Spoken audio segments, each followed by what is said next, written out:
তাদের পাশে থাকার চেষ্টা করছে এবং ভবিষ্যতেও থাকবে ইনশাল্লাহ। আমরা বিশ্বাস করি শহীদদের রক্তের মর্যাদা রক্ষা করতে হলে শুধু স্মরণ সভা করলেই হবে না, তাদের পরিবারকে মর্যাদার সঙ্গে বাঁচার সুযোগ করে দিতে হবে। আহতদের এমনভাবে পুনর্বাসন করতে হবে যাতে তারা সম্মানজনকভাবে জীবনযাপন করতে পারে। একই সঙ্গে আমরা লক্ষ্য করছি বিভিন্ন মহলে জুলাই আন্দোলনের ইতিহাস নিয়ে নানা ধরনের আলোচনা ও বিতর্ক হচ্ছে।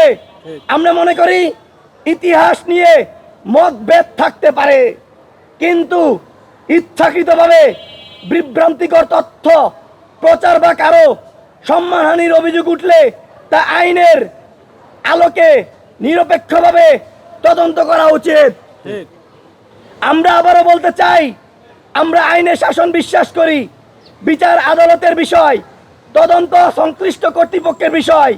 আমাদের প্রত্যাশা প্রতিটি অভিযোগ ন্যায়সঙ্গ ও নিরপেক্ষভাবে বিবেচিত হবে। প্রিয় সাংবাদিক ভাই বোনেরা, আজকের এই সংবাদ সম্মেলনের মাধ্যমে আমরা কোনো বিভেদ সৃষ্টি করতে চাই না। আমরা চাই জাতীয় ঐক্য আর শক্তিশালী হোক। আমরা চাই শহীদদের আত্মত্যাগ এবং আহতদের কষ্ট যেন কখনো বিফলে না যায়। আমরা চাই ভবিষ্যৎ প্রজন্ম সত্য জানুক, ইতিহাস জানুক এবং একটি মানবিক ন্যায়ভিত্তিক বাংলাদেশ গড়ে তুলুক।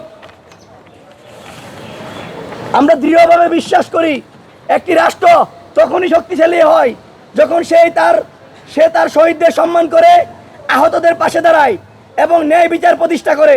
যারা এই দেশের জন্য আত্মত্যাগ করেছে তাদের প্রতি আমাদের দায়িত্ব শুধু স্মরণ করার মধ্যে সীমাবদ্ধ থাকতে পারে না। তাদের আদর্শ বাস্তবায়ন করাই হবে প্রকৃত সম্মান। আজ আমরা সরকারের প্রতি বিনীতভাবে আহ্বান জানাই, শহীদ পরিবার ও জুলাই যোদ্ধাদের সর্বোচ্চ অধিকার দিয়ে তাদের চিকিৎসা, পুনর্বাসন, কর্মসংস্থান এবং সামাজিক নিরাপত্তা নিশ্চিত করতে হবে।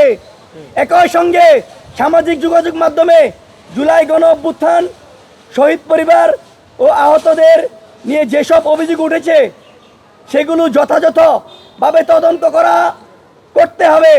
তদন্তের যদি কোনো ব্যক্তি আইন ভঙ্গ করেছেন বলে প্রমাণিত হয় তাহলে আইন অনুযায়ী ব্যবস্থা গ্রহণ করতে হবে। আবারও কেউ যদি নির্দোষ হয় সেটিও নিরপেক্ষ তদন্তের মাধ্যমে স্পষ্ট করা উচিত।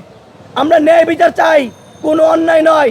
আমরা বিশ্বাস করি আইনের শাসন একটি সভ্য রাষ্ট্রের ভিত্তি। তাই আমাদের প্রত্যাশা আইন সবার জন্য সমানভাবে প্রয়োগ হবে। আপনারা সমাজের বিবেক, আপনাদের সত্য তুলে ধরুন, মানুষের কথা বলেন, ইতিহাস সংরক্ষণ করেন। তাই আমাদের প্রতি আপনাদের অনুরোধ, শহীদ পরিবারগুলোর কথা তুলে ধরুন, আহত জুলাই যোদ্ধাদের বাস্তবতা মানুষের সামনে আনুন, যাতে তাদের প্রাপ্য অধিকার নিশ্চিত করার জন্য স্থায়ীভাবে সচেতনমূলক কাজ করা যায়। আমরা শুধু একটি অভিযোগ জানাতে আসিনি, আমরা একটি ন্যায়ভিত্তিক বাংলাদেশের আহ্বান জানাতে এসেছি। আমরা এমন একটি বাংলাদেশ চাই যেখানে শহীদদের রক্তের মর্যাদা থাকবে, আহতদের প্রতি রাষ্ট্রের দায়িত্ব পালন হবে এবং আইন সবার জন্য সমান হবে।